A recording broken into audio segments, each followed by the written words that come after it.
Hello, everyone, and welcome back to Coffee and Careers with me, Shivani. Season 2 kicked off with an incredible response to our very first episode with Sahil. Thank you all for tuning in, sharing your takeaways, and keeping the conversation alive.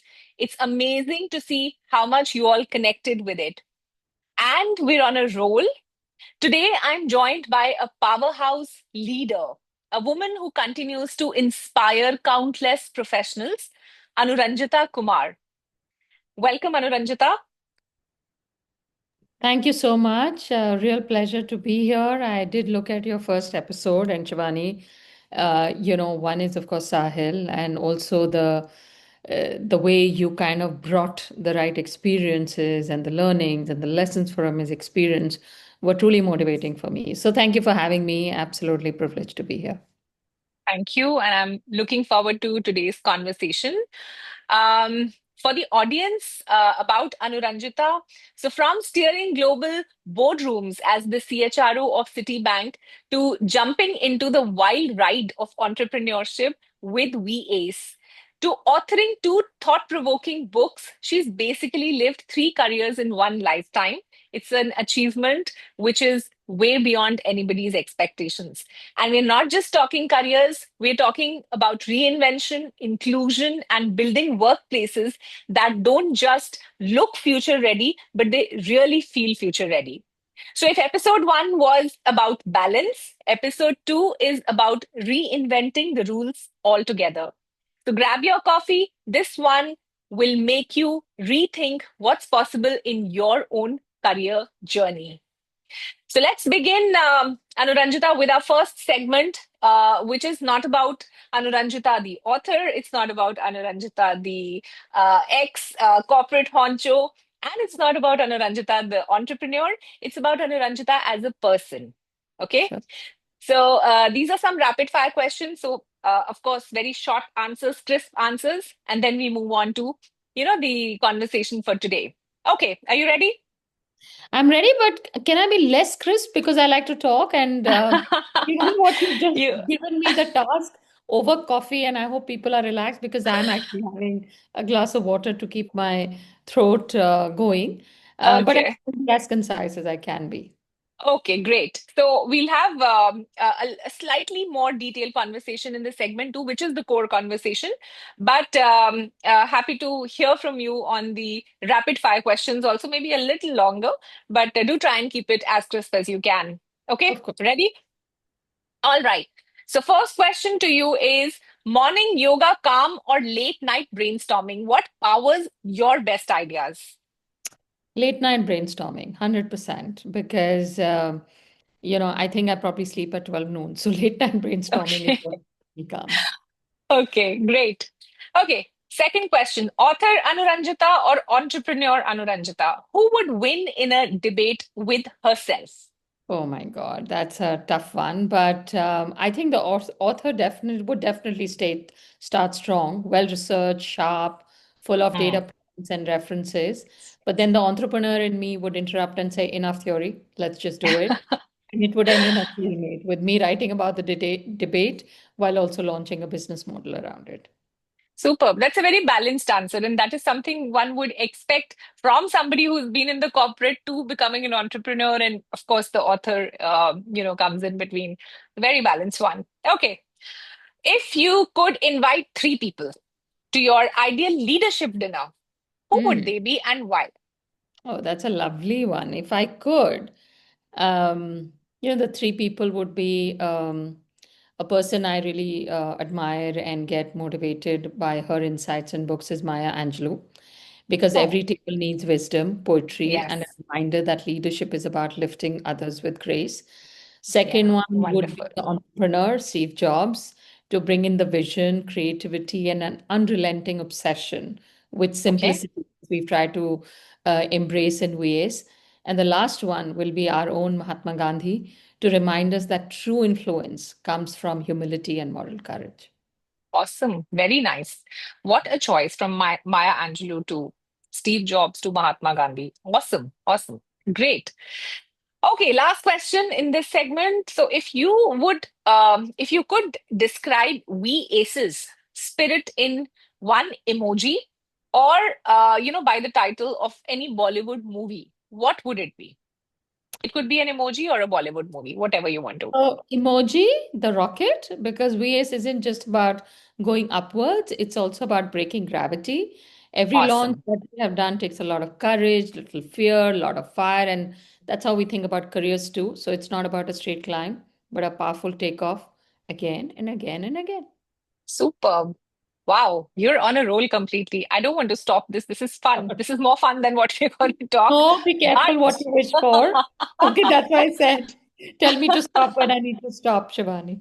yeah, but we are in it for some core conversation around careers and of course around your experiences. So would you like to, before we start, and would you like to talk about what VACE is and what you all are doing on that platform? I think it'll help the audience to know a little bit more about it. Sure. So thank you for that, Shivani. VACE is a global digital platform for Hmm. coaching and mentoring. And I think many entrepreneurs go into a bit of reflection to solve a problem that they have experienced. So being a Yeah. corporate leader, I have been I have coached and mentored and been mentored. But I felt that it was a very informal process. And as a result, it was just left to each one to do on their own. So Mm. for us, it was about digitizing that journey. And I think we start from two perspectives. One is for the companies who try and hire the best talent that they can, and then very often struggle to get the best out of them. Mm. And how do we make people more productive? And for people or individuals, every employee, I mean, let's start on a positive note, every employee wants to Mm. bring the best of themselves to the Yeah. table. So they are Yeah. made for one. So how do we get these two entities to meet and create magic as far as performance goes? So that's really what VACE does. We Wonderful. are now over 4 years old. We work across 14 countries. We work with 60 companies, and we have coached over 50,000 leaders across the world. Wow. Wow. That's very, very inspiring. And the reason I asked you to speak about VACEs because it was a sort of a precursor to my next question to you because you started something. You took the plunge into entrepreneurship. After serving a stint at a very senior role. You were at a very senior role. You were the CHRO at Citibank. When somebody thinks, and there are enough number of people today in the corporate world who think of taking that plunge into entrepreneurship, but because of that position, of that paycheck, of that power, or whatever you may want to call it, there is hesitation. So my question to you is, this was a very bold pivot, right? Yeah. From being a CHRO at a very prestigious bank like Citibank to getting into full-time entrepreneurship. So how did it feel to switch from a structured global leadership role to the uncertainties or the, as I call it, the madness of entrepreneurship? And what advice would you give to senior leaders who are considering something similar, a similar leap? Hmm. Right. So I think switching from City or NatWest, where one was leading the HR function, to Hmm. entrepreneurship did feel like jumping from a, how do I say, perfectly safe cruise ship into a speedboat, which I don't Right. know how to steer. Right. Yeah. So metaphorically, that's Hmm. exactly how it was. And I Yeah. think working with big companies, there were structures, there were systems, there were Yeah. teams. And as an entrepreneur, you are faced with a lot of uncertainty, endless questions, sleepless nights. But with that also comes the freedom and freedom to dream without approvals, without getting caught up with bureaucracy, freedom to Yeah. experiment without legacy. So I think for me, it was terrifying and liberating at the same Mm. time. I do remember that time in 2020 when I was actually contemplating, to be very honest, with all of you, I was scared. I mean, leaving a Mm. very safe environment, paid Yeah. well, good team, I just was really worried about what if it didn't work out. Till a mentor asked me the question that, Mm. what's holding you back? And I said, if it doesn't work out, there'll be so much at stake. I would have given up so much. And he Yeah. turned around and asked me, what if it does?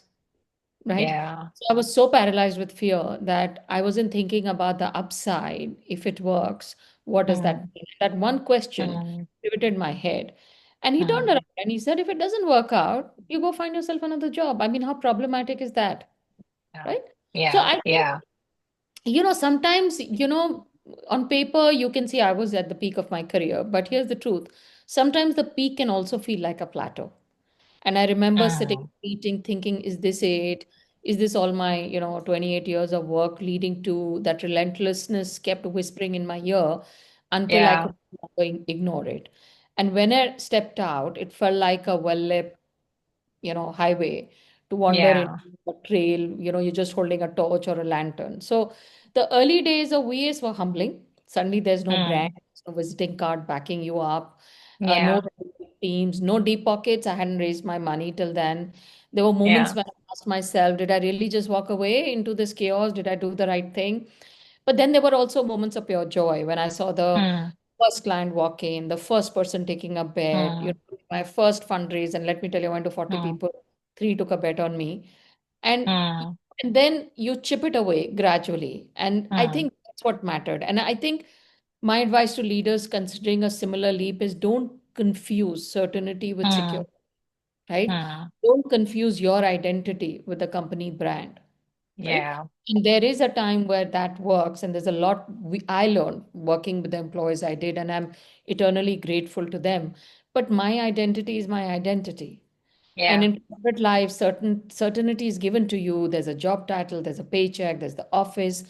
But the real security comes from knowing you can reinvent yourself, that you can build, Yeah. you can adapt and thrive even when Yeah. scaffold is gone. Today, when you look at with AI taking over, every day I Mm, see announcements, so many jobs lost, right? mm. Yes. So the Yes. question is today, if you didn't have that job, who would you be? Is the Yeah. question you need to be asking yourself.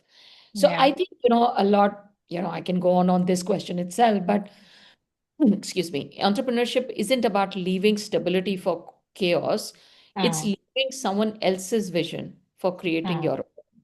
And 4 years down the line, having gone through the ups and downs that I did, I think when I was standing at the crossroads 3 years back or 4 years back, mm, I was mm, asking myself that, in some time to come, will you be proud of the story you're writing? And for me, mm, walking away wasn't leaving something behind. It was mm. about walking towards the life I wanted to create. And that's been really fulfilling. Superb. That is so inspiring. And what I love about what you said is, and that's something that a lot of people who are budding entrepreneurs go through. That talk in the mind, that clock ticking in the mind, that what if it does not work? And you were fortunate enough to have a mentor, and you more than that, I think you chose to listen to that mentor who said that what if it does. But I think a lot of times people do tend to get overpowered by the uncertainty, the negative part of what if it doesn't work, what if it doesn't work. But were you also discouraged by by people? Why I'm asking you this is because when I took the decision, I was discouraged by a lot of people that what is this? I mean, you're at a senior position, you're giving up everything. It's been so I left the corporate world after 12 years of working. So I know you left it after much longer, but um, the question was, why would you want to do something like that when you have everything going for you? Did you experience anything like that? Yeah, plenty. Plenty. Plenty. Starting Yeah. with my own parents sometimes, and my mom would, and Yes. I think it came from a duty of care. Not Yeah. that they were discouraging me, Yeah. but it Yeah. was like you have worked so hard for all of this. Yeah. And it felt Yeah. like you're giving this away and walking into oblivion where Yeah. they were worried that what would happen to me, right? Yes. Yeah. I did have well wishers, and I Mm, do grateful to them because they were, as I said, it was duty of care. And I mm. think the fear of, you know, The if unknown. it doesn't work out for her, Yeah. Yeah. would she have lost too much? I think the Mm, point about if you work for a long time, and for a lot of mm, entrepreneurs out there, mm, trust your gut and trust your mm, experience. I mean, for me, it was 27 years of working. And when mm, store, look, if in 2 years this doesn't work, you can go figure yourself out another job Exactly. in the market, Yeah. right? Yeah. Today, today's environment is very different than when we were Hmm. kids, where not Hmm. having a job was a stigma, Yeah. not being employed was a stigma. Today, it isn't. I mean, you have so many role models just in India where people, young kids, have made unicorns, and the whole Yeah. ecosystem has changed. So I think you have, as they say in Gen Z, Hmm. you only live once. So if you are a Yeah. YOLO, then give yourself that freedom to experiment once. Yeah. Nothing can go wrong. The only advice I would say is when you Hmm. step out of the uncertain world, make Hmm. sure you kind of have a sense of timing of how long you Hmm. want to experiment, and Hmm. some financial security, Yeah. because that's important. You have Yeah. something to go back onto. So just to check your tank, how full it is and how far you can go in this car, Yeah. and because those things are important, uh, Absolutely. Yeah. and that's what I would recommend to people. But of course, but I think it was just a bet. It was also for me the moment I started thinking about, if I give myself 2.5 years, Hmm. if it doesn't work, I can go figure myself out. Maybe I get paid a Yeah. little less, maybe the job will be smaller, but I'll figure Yeah. myself out. Yeah. It's a Yeah. big consolation to myself. And that's what kept Yeah. me going for the next Absolutely. 2 years, even when things were sometimes not working out as I had Hmm. envisaged to be. Yeah. I think that is something that it's a lot of self-talk, I feel. How much ever people may try to discourage you or encourage you. It's both sides of the story. Some people would really go for it. Yes, go for it. They'll be batting for you on that thought.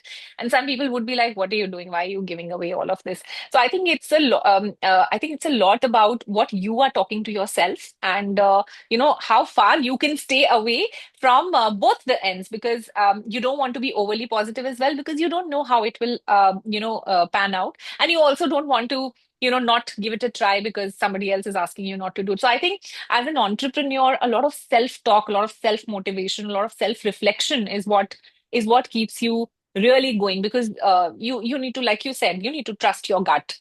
And Absolutely. I also think that the point that you made around uh, having a cushion. So I always say that it's good to follow your passion, but passion does not pay bills. So if That's you right. want to follow your passion, do a calculated assessment of whether you are in the position to take that plunge right now or not. So of course, the financial part is extremely important. If you have support, if you have financial backing, then it's worth taking the risk, because any business comes with a risk. That's the biggest characteristic of But any Shivani, I mean, business. Yeah. if you think about it today, even in the corporate world, it's a Yeah. perceived security, isn't it? Who Yeah, knows what yeah, will happen tomorrow, right? absolutely. Today, even the Yeah, corporates, I mean, there are cycles yeah, in a business and you shed the whole. absolutely. So you think you're safe is the Yeah. only way to put it. Yeah, yeah. So it's again that security in your mind. It's all there in your mind, and it's all the self-talk that you do. And you're right, with all the news about layoffs and mass layoffs happening in the biggest brands of the world. Yes, it's not safe. It's not secure even in corporates right now. But I think that paycheck at the end of the month is something that a lot of people tend to associate with security, and fairly so, because it is a fixed income. But having said that, again, I feel that entrepreneurship, uh, if you're wanting to follow that passion and it doesn't work out for whatever reason, a lot of people think that what will happen after that. But I think what you said, you always have the job to come back to fall back upon. So, Yes, and that is something that I also, when I started, that was also a comfort at the back of my mind, that I have experience. I worked in corporates. If this doesn't work out, I'll always have the opportunity to go back. absolutely. And there's nothing like a stigma now that if you don't have, if you and honestly, I interview people, and if somebody tells me that they took a career break to build a business on their own, and for whatever reason it didn't work, honestly, I hold those people in a lot of respect, because it takes guts. It tells me about your entrepreneurial spirit. You wanted to take that chance, and you wanted to build something on your own. So for me, that's a big green flag. And I'm sure that is the case for a lot of recruiters, and a lot of companies today are very open to taking people back from an entrepreneurial stint. So absolutely agree on that part. Anu, with your global, background, global banking background, and now your entrepreneurial journey, what's that one lesson about navigating these transitions? Transitions can happen within the organization. It could be a career pivot like yours. What do you think is, that lesson that people can learn about transition, which applies to not only senior professionals, but actually anybody who's standing at a career crossroad? So I think one of the biggest lessons that I have learned about navigating transition is that careers are not ladders, they're like jungle Oh, gyms, right? yeah. Gone are the days where you say, okay, from this level to this level to this level, right? Mm, You can mm, acquire different skills. I was in HR, I moved out of HR, I came back into mm, HR. So I think life has evolved. It's about, mm, you can reach to the top from any direction or any path that you take in an organization. And mm. on a ladder, there's only one direction that looks respectable, which is straight up. But on a jungle Yeah, gym, you can move sideways, you can hang upside, yeah, climb down a little to go up a little or swing across. And that's what real careers look like. They're yeah, messy, unpredictable, and they're often non-linear. And yeah. in all of that is where the growth happens. So for me, I moved on horizontal roles as well in my previous employers, and I Mm, moved up and I've kind of moved, horizontally again. So I've lived yeah. this in my own journey. And when I moved to India, to Europe, then to US, and later back to Asia, Mm, every transition meant letting go of an identity that I yeah. had kept to build. And each time I had to prove myself all over again. So I remember that in one of my early international assignments, sitting in a senior MD room where I was not only the youngest, but also the only woman and the only person of color. It was Mm, intimidating. And for a while, mm, I thought maybe I don't belong here. But what I mm, discovered, that transitions stretch you beyond belonging. mm, They kind of force you to create a space for mm, yourself. And here's mm. the truth, transitions are uncomfortable because they ask us to shed the way we work or shed our Yeah, skin. You leave behind certainty, you leave behind routines, sometimes even what you thought of yourself, your own self-image. But in return, you get perspective, you get to yeah. be more resilient, and a toolkit you couldn't have built any other way. Today, I'm an entrepreneur. But the fact that I was able to move around and transition across multiple geographies Mm, has really added to what I do in VAs today, right? mm, And hence, when I left the corporate to start VAs, it wasn't just a professional transition. It was a deeply personal one for me. I had to mm. move from a mindset of I represent a global institution to the fact that I represent only myself and this Yeah. little fragile dream. And that shift kind of humbled me. But it also Mm, taught me that your identity isn't fixed, it evolves. So yeah. my message on transition or navigating the transition is don't fear the crossroads. Fear Mm, standing still in one place, okay? Because mm. then the Absolutely. world is kind of going by. And Yeah. transitions don't break your career. They expand it in many ways. And, Mm, they don't really erase you who you were. And sometimes they help you meet who you really are. absolutely. So transitions are fun, and I think if I wasn't moving around as much as I did, I think on an Mm, average, must have every 3 to 4 years I did a different job or a different mm, geography. I wouldn't mm. be who I am today. Awesome. And that pretty much sums up how important it is to experience transitions and not be fearful of it. And you made a very interesting comment about careers not being, careers shouldn't be looked upon as ladders. Careers can be vertical and careers can be horizontal. In fact, a very interesting, thought that I had when you were speaking that was that in my experience, I have seen that people who've had the maximum horizontal movements are also the people who've had maximum vertical movements. I don't know Possible. if you agree with that, because when you move horizontally, your horizon expands, and you move horizontally because somewhere the organization has seen that potential in you that you can take up more. And I think once you expand horizontally, or once your career expands horizontally, I think the vertical growth is much faster because, then you become one of the key talent, or one of the key resources for an organization just because you handled an entire gamut of things. So, as you were speaking, I was just thinking, and I can think of many examples of people that I've worked with who've whose careers grew horizontally first, but after that the vertical growth was really, really fast. And so to your point, I think careers are not ladders at all now. And if you want to look at it as a ladder, you first of all Also, have to sorry, have a very clear yeah, base for the sorry ladder. to interrupt, A but good there is a song called Sunscreen, which my husband introduced me to, and I really like the lyrics of this song. So, for the audience Mm, who are listening, it's by Baz Luhrmann, who's an Australian director, producer. okay. And there's a line in that song that in the end, the race is with yourself, Yeah. right? Yeah. So it Absolutely. doesn't Yeah. matter. I mean, we Yeah. become such victims and of our, corporate identity, ki VP, Yeah. the MD, director. But in the end, when you look back, the race is with yourself. It's not with a peer. Yes. I mean, that's very momentarily. So Yeah. whether you move horizontally, you move vertically, the Mm, question is, are you growing? Are you yeah. racing ahead of what you're doing in life? And it's a lesson I learned late. So I would Mm, urge people who are in their career now, focus on how you are growing every day. Easier said than yeah. done. But as an entrepreneur, I can tell you that there are no titles, there are no career Mm, movements, right? I am mm, the MD of the company. So where am I going after this? Apart from mm, growing the company, if the company has to grow, I have to grow.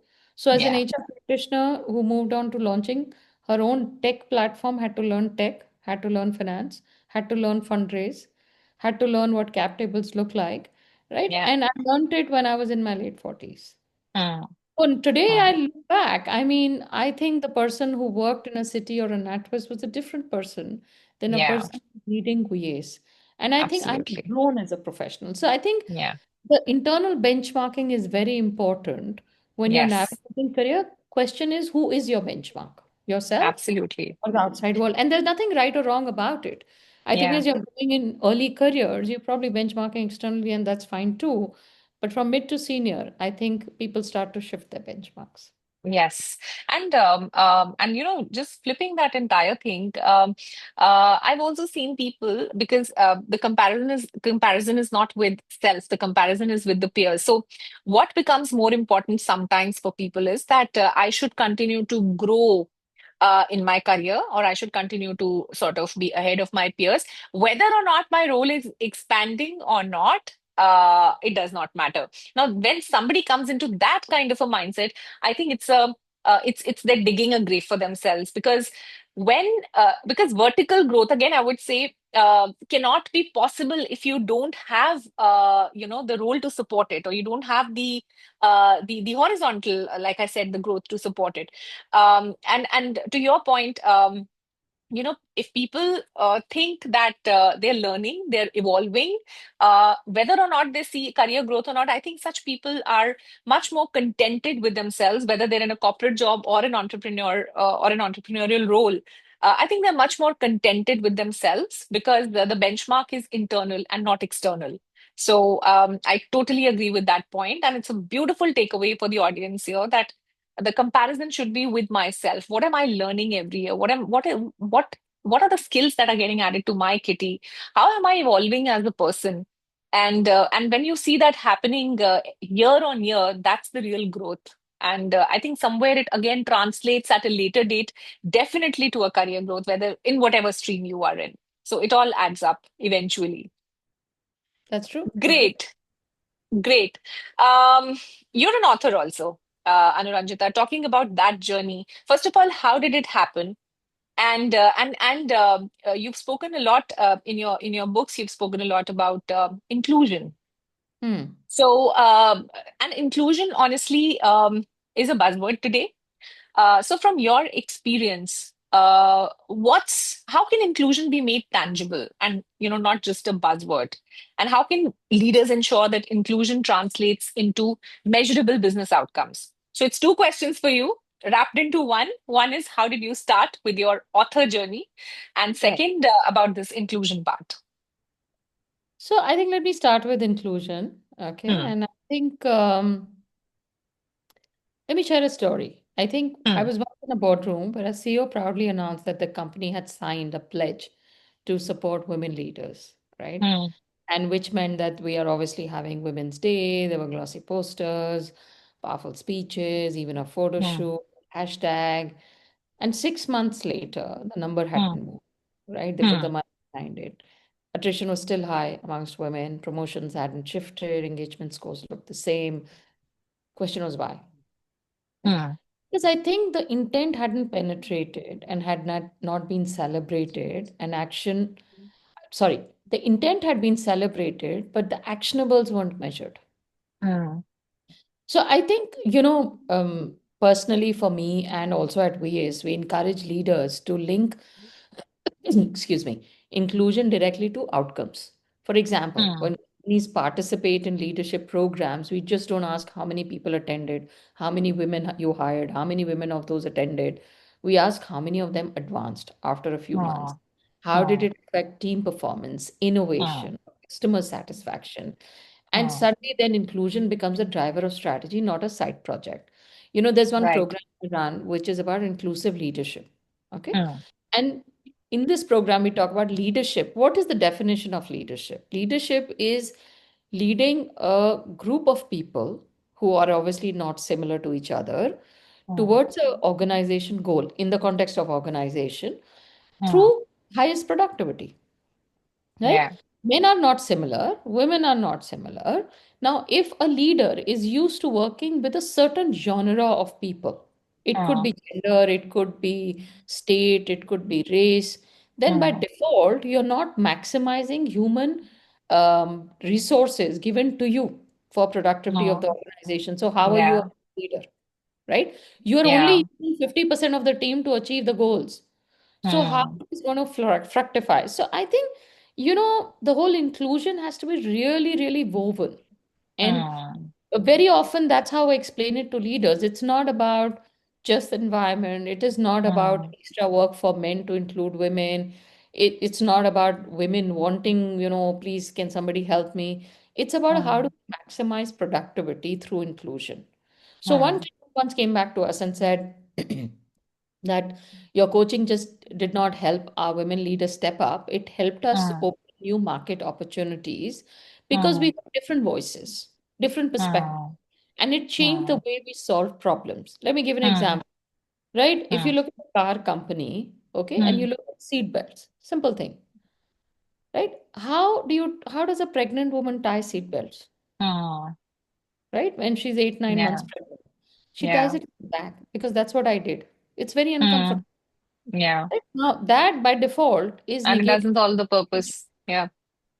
you're negating the safety feature, right? Yeah. Yeah. You know that most of the cars Mm, experimented or are mm, tested on a bot or a body which is 70 kgs and 5'10", which is by default a mm, male body. More women die in accidents, right? mm, Do you mm. know that in the pharma industry, most medicines by default are tested on men, especially for Males. heart diseases, than women? More Mm, women die of heart diseases than men, right? So there are lots mm, of this data which is out there. mm, And mm, unless you have women doing research or you have more women included in mechanical testing, product features are not going to change. So yeah. this is not very simply about saying, oh, let's do inclusion, let's make women feel better working in the workforce, but there is a business case in a real way.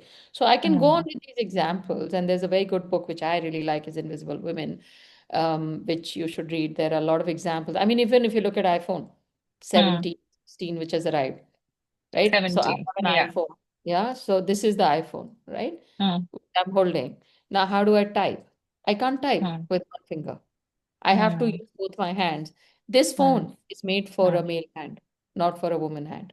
mm, Because we women will have smaller hands. So if I have to, mm, like my husband can use a phone and type with mm, a thumb or a finger. I mm, can't. mm, It's too big for me mm, to hold it, right? So mm, I'm talking about product features. I'm talking mm, about areas which segment population. And again, we're talking inclusion of only from a gender lens right now. I mean, we can mm, go to the race lens, which will look at it differently. So I think not making this a big debate, but inclusion is just about, from a business perspective, what are the diversity of opportunities that I can tap into? That's how I would look at it. mm. That Awesome. then says, okay, what kind of hiring I need to do. And then Yeah. it goes into what kind of environment I need to have. I think Yeah. very often today in the industry, we kind of tick the box about, okay, we need to have so many percentage, and that I Yeah. think to another extreme, which has a different reaction from taking the example of gender from men. Women Yeah. walk away, too many policies, too much pampering, that sometimes has a negative fallout, right? So I Hmm. think inclusion is with a big I. It starts with me. It starts with Yeah. who am I and how I need to, work at it. So here is the kicker. People watch what leaders measure. Hmm. When a CEO tracks revenue, the whole organization rallies around revenue. Hmm. Leader tracks True. inclusion with a purpose of maximizing business profitability, then not attendance at a workshop, but actual retention, progression, and innovation is measured, and that's how the culture shifts. So, one tangible Absolutely. action is make inclusion part of the scorecard, measure it, Hmm. reward, and talk Hmm. about it in the same breath to drive your business result. Yeah. Not a charity, it's a strategy. And when it gets measured, in my view, it just gets multiplied. Awesome. I think that's a very, very balanced approach again, which is not only advocating inclusion but also reflecting the business advantages that can come out of if you really follow inclusion to the T. And I think inclusion in itself is a full circle. I've worked with clients who take a lot of pride in saying that this is our diversity percentage or this is the inclusion percentage that we have. But if you dig deep into those numbers, most of the positions are replacements. Okay, Mm. which means that there is an attrition there, right? And that does not get highlighted. And so if you dig deeper, so point is inclusion is not just about hiring numbers. I think it's about creating an ecosystem also where those numbers stay with you, and which could be about having policies that support that kind of a culture. Now if you're as an organization, if you're averse to a work from home culture, let's say, and there are organizations like that, there are leaders like that, how can you have a diversity? How can you have women leaders at senior positions, new moms coming in? They will have to take a break because you're not supporting them enough. So I feel that inclusion has to be a full circle. It cannot be just talked about in numbers. It has to be backed up by a complete culture that is ready for this kind of an inclusion. And I think measure as far as the measurement is concerned, spot on. I think unless and until it is included in the scorecard, there is no other way, and that's been my experience, and that's my own opinion. There is no other way that it becomes the DNA of the organization unless and until it is included in the scorecard. Right. So your second question was about the author in me. Yes, yes. So my journey as author began not with the desire to write a book, but Mm, weights of lots of questions that I couldn't ignore. I genuinely believe mm, that, everyone has a book in you. So do you, Shivani, right? I mean, finally, we are talking of a narrative, of a reality that we've all lived. And we're yeah. telling our own story, our own perspective. I'm not a fiction writer. But my narrative is very storytelling. It's based on the experiences that I've gone through in real life. So Mm, I think the first book, which was, Can I Have It All? It came mm, uh, from the fact that, it came from another deeply personal place, being a woman, being a mother, being a wife, coming from a family where we were two girls and what did we go through. And after years of chasing ambition, titles mm, and roles, I hit a point where the question got louder at what mm, cost, for me as a woman.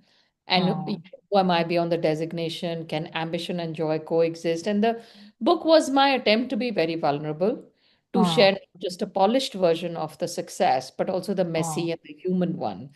In mm, Can I Have It All? Also spoke to a lot of women and I've narrated their story to say, hey, it isn't about very senior women yeah, role models. I mean, we'll all look up to Indra Nooyi and so forth, so on. But it's about women like us, right? yeah, It's there is an extraordinary in the ordinary. yeah. And sometimes when Absolutely. you look at very senior leaders, you're like, oh my God, they are like way there, up there, right? Mm, I can't get there.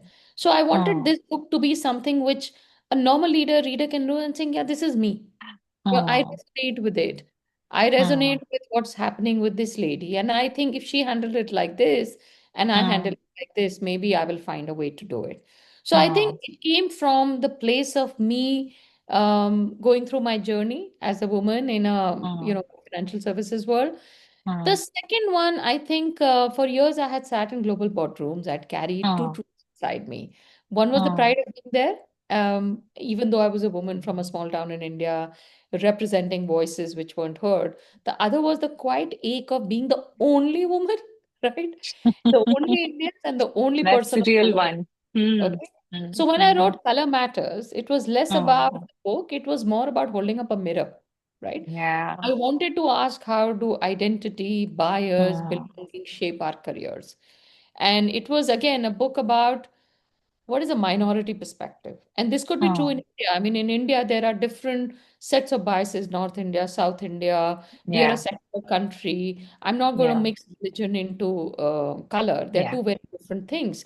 But Yeah. let's be real that, we yet have a white Gora hangover in India versus brown or somebody who's of a darker skin. I'm certainly more brown than my husband, right? So how does that play out in the society, not Mm, workplace?